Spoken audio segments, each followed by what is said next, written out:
People అందరు ఎట్లున్నారు, బాగున్నారని అనుకుంటున్నా. సో ఈరోజు అయితే మ్యాక్స్ బర్గర్కి వచ్చినాం అనమాట.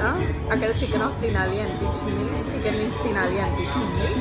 సో ఈ ప్లేస్ అయితే చాలా బాగుంటుంది, ప్రశాంతంగా ఉంటుంది, కూర్చొని ఎవరు రారు. సీక్రెట్ ప్లేస్ అయిపోయింది ఇది కూడా మాకు. అండ్ ఇప్పుడైతే ఆర్డర్ చేసినాం అనమాట. మొత్తం 600 అయింది. ఈట్ వెల్, స్టడీ వెల్, అదైతే పాటిస్తాం. సో చూపిస్తాను ఈరోజు ఏం జరిగిందో. బయట అయితే ఫుల్ మంచు పడుతుంది అనమాట. సో ఇదైతే ఇట్లా ఉంటుంది అనమాట, చాలా బాగుంటుంది ప్లేస్. లోపల వ్యూ అయితే ఇట్లా ఉంటుంది అనమాట. సో ఇదైతే టోకెన్ నెంబర్ అనమాట. సో మనం కేఎఫ్సీలో ఎట్లా ఆర్డర్ చేస్తారు, లైక్ టోకెన్ నెంబర్ ఎట్లా పడుతుందో సేమ్ ఇక్కడ కూడా అంతే పడుతుంది అనమాట.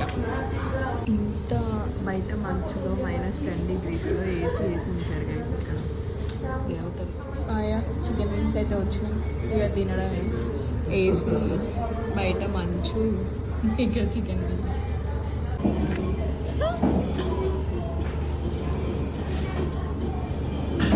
స్నో ఉంది, ఆమెమో ఏసీ వేసుకుంది. మీరు నమ్మరేమో అనేసి చూపిస్తున్నా బయట ఎట్లుంది ఏంటి అని. బ్లాగ్స్ అయితే ఎక్కువ, షార్ట్స్ అయితే అబ్బాయిలు చూస్తున్నారు. సో అబ్బాయిలందరికీ ఒక మంచి థ్యాంక్ యూ. మొత్తానికి అయితే ఇంటికి వెళ్ళిపోతున్నాం అనమాట. Please subscribe. Bye bye.